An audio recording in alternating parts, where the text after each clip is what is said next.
Genesis versus Super Nintendo, and even then, people didn't really give a shit. We all gamed together. Let's go back.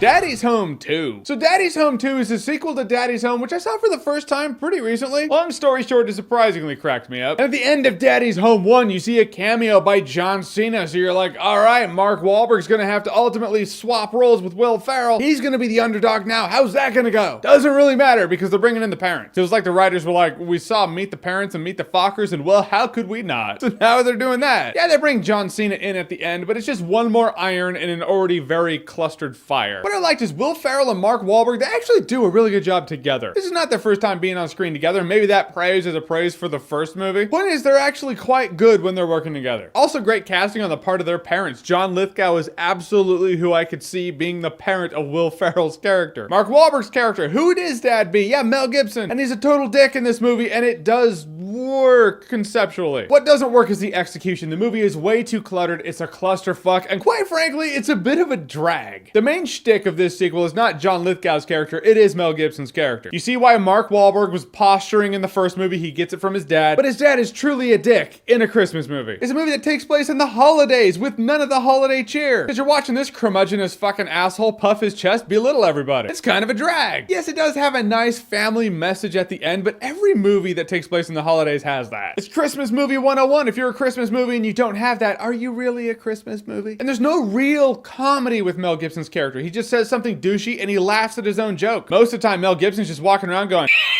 and you're like, oh, yeah, you're an asshole who laughs at his own jokes. I've known 100 of those in life. They're about as entertaining as you are now. That's why I say he was good casting conceptually. And the movie reuses a lot of the old jokes from the first one. Something that lands on the top of a car crushing it. Will Ferrell getting electrocuted to death. There are a few others. With Mark Wahlberg's character in the first movie, he was kind of a dick, but you could tell he did have a heart somewhere in there. And even when he was talking with people, like he was talking to Thomas Hayden Church, you could see that he had charm, he had charisma. You're like, oh, I could see why people gravitate to this guy. Mel Gibson, you don't. A couple times he walks off with chicks, but you don't hear what he says to them. It's just something that happens in the background. So you're like, I don't think they could write any charm for your character. You gotta take the movie's word for it that it works. And the movie feels like it's way too long. That's not to say the movie actually is long in its runtime, but I'm just saying it feels like it's way too long. Guys, in the end, Meet the fucking Gibson was It takes the family concept that we've seen done in movies before. It takes the Christmas element that we've seen done in movies and done better. The jokes were bland, they were dry, and in some cases were used in the first movie. You feel like a sequel to Daddy's Home needed to be vomited out, and now it's been vomited out. And you're just not gonna remember the thing in T-1 day. Yep, already forgot. I love to laugh. Couple of chuckles in this movie, but for the most part, no laughs. Alright guys, so Daddy's Home 2, have you seen it? What did you think about it? Or what's a sequel that's not as good as the first movie for you? Whatever it is, whatever you think, comment below, let me know. And as always, if you like what you've seen here and you want to see more, click right here to see more.